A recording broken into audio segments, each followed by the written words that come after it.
Okey.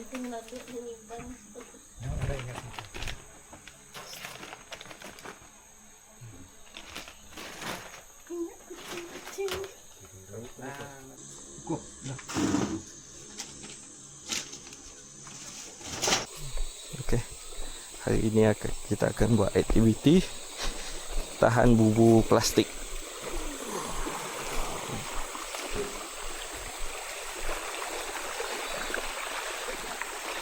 Air cantik. Oh, bersih air dia.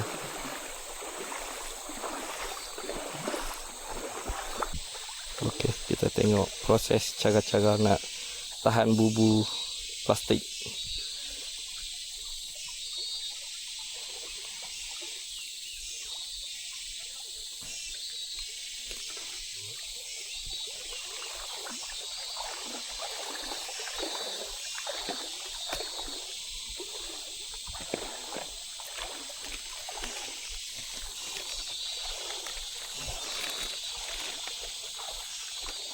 Okay, masukkan ketul batu.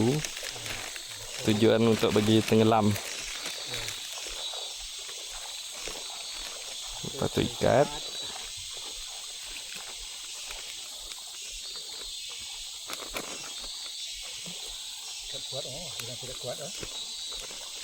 Ikat kemas-kemas supaya angin tak dapat keluar nanti. Lepas tu isi air.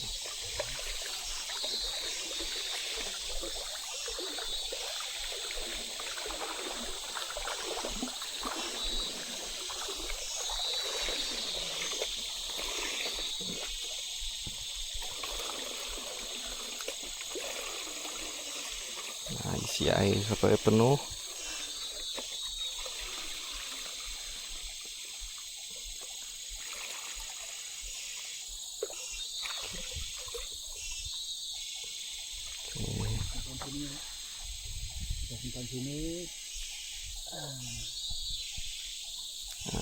Biar dia tenggelam macam tu. Itulah kita simpan batu.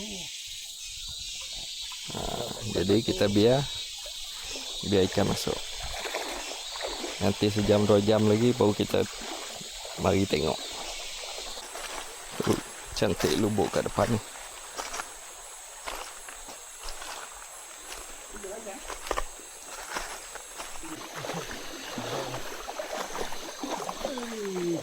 Ada.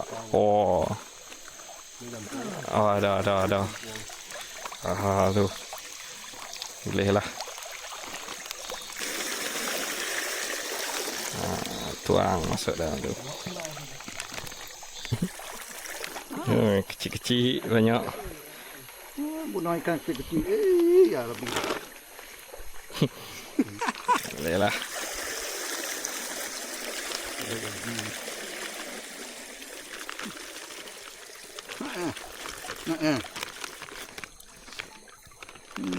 Ini boleh tahan. Tu seluang ni besar. Seluang ekor merah. Ya.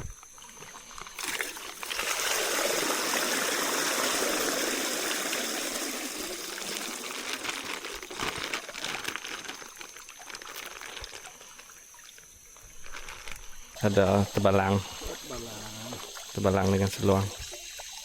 2 ekor. 3 ekor. 3 ekor.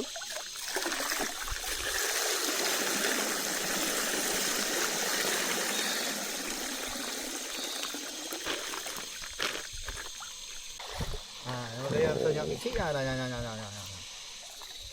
yang saya misi.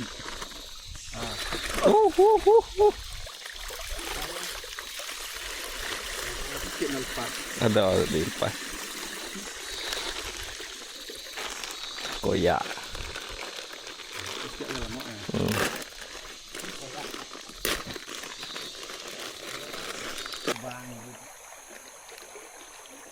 Ya, kesuang. Untuk ekor ada ketam. Ya, kacau ya. Ada ketam.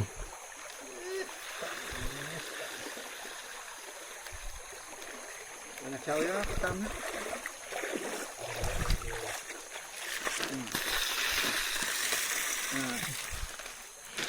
Mantap. Nah. Jauh ngai sama ikan apa dia? Hasil hari ni. Ni seluang saja. Seluang makan. Besar seluang. Oh, Aku bodoh awur. seluang. Ikan baguh. Tebalang dia kok. Tebalang. Tai tu ang Ini tebalang. tebas sisik. Tok bangah. Tebalang. Ada ketam. Ada kabang. Tak ada yang biasa-biasa saja. Sekilo dah ni. Semua.